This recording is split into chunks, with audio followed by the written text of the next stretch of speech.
Баршаңызға сәлем, мен бүгін сіздерге осындай рецепті өте оңай салатты ұсынамын. Міндетті түрде жасап көріңіздер және видеоны соңына дейін қараңыздар.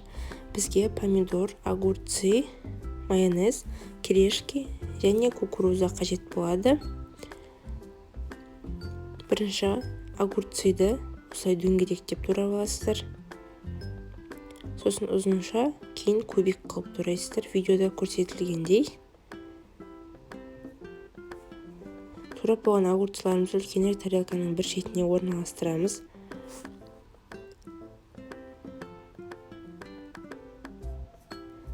Және помидорды дәл солай огурцы сияқты кубик тәрізді етіп турайсыздар. Видеода көрсеттім.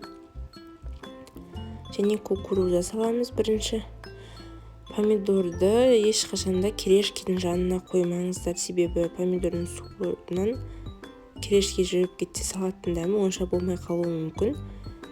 Сол себепті помидорды міндетті түрде кукуруза мен огурцының ортасына орналастырған дұрыс. Орналастырып алдық. Келесі кезекте кирешкемізді саламыз.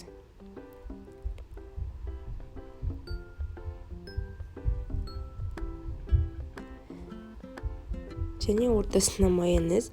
Майонезді сетка тәрізді қылып үстін әсемдесеңіздер де болады.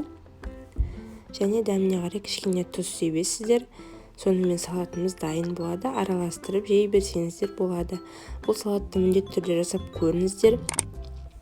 Және видео ұнаса каналыма тіркеліп, лайк басып, комментарий қалдырып